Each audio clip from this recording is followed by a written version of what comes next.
Hey folks, Nathan here from Star Wars Beyond the Films and the Star Wars Timeline Gold, bringing you a look at another Star Wars product from Fantasy Flight Games. This is the Bantha Rider Villain Pack for Imperial Assault.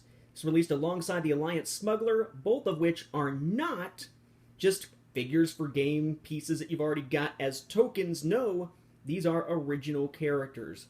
Finally. So here we have the Bantha Rider packaging. We're going to take a look actually at the miniature last, which I know seems a little bit weird, but it's because of the way that it's assembled. So we have a couple of new skirmish missions, Lair of the Dianoga and One Man's Trash. They are both for a new map called Coruscant Landfill, which of course is on that rules supplement that comes with it, Coruscant Landfill. I believe that's where you can find the Star Wars equivalent of the E.T. Atari game being found. Perhaps it's that Famicom game where Darth Vader turns into a freaking scorpion.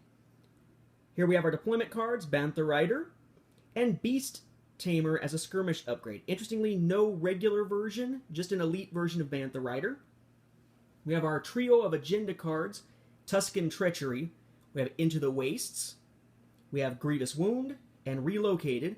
And if you as the Empire successfully pull off Into the Wastes, you get the reward card, Tusken Weaponry.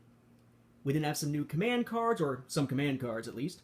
Crush, Opportunistic, 2 of Jundland Terror, and 2 of Parting Blow, which has nothing to do with Bill Clinton or what happens when you exhale into a table full of cocaine.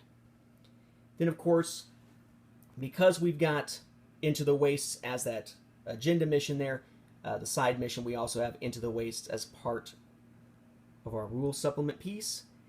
But let's check out the actual miniature. Okay, this is a $20 pack. That's just the back of the packaging here. And it really is kind of cool looking. It's basically a Bantha with a Tusken on it, right? Bantha Rider. Makes sense. Ooh, you are one ugly mother... Oh, we're getting into Predator territory here. It's kind of cool looking. You can imagine the Louis Skolnick laugh going on. Very nice, well sculpted, very detailed piece here. Now, it is in pieces, though, in terms of how it's actually put together. Whether or not it's all in one piece when it gets to you in the package kind of depends. Mine had the foot pad come undone, but I mean, it's not like it's meant to snap together, per se. You got foot pads, the tail, tough to do with one hand there. Tail comes off, so you got a gigantic Bantha anus there. We've got the head with that ugly, ugly face.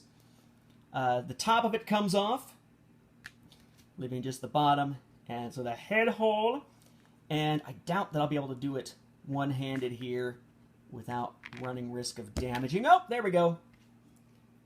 The Tusken comes off as well, with, well, let's call it a prong. Let's say he's sitting on something. Let's not say he's getting some kind of colonoscopy here. So it is another of these that's fairly large. It's a $20 item, now because of that size of the miniature here. But it's unique. It's not something we've seen in a box set previously. It's a cool new thing to really toss out there and scare the living crap out of the rebels that you're playing against if you are playing as an Imperial. I really do like this particular miniature. I actually didn't think that I would. I thought this would be a little ho-hum little miniature. Same thing with Alliance Smuggler. And they both are really nicely sculpted and give us some interesting new things to add in the midst of our play for Imperial Assault. I was impressed with this one. Again, as 2016 rolls along, we'll see more waves, but this and Alliance Smuggler are it for this little mini wave.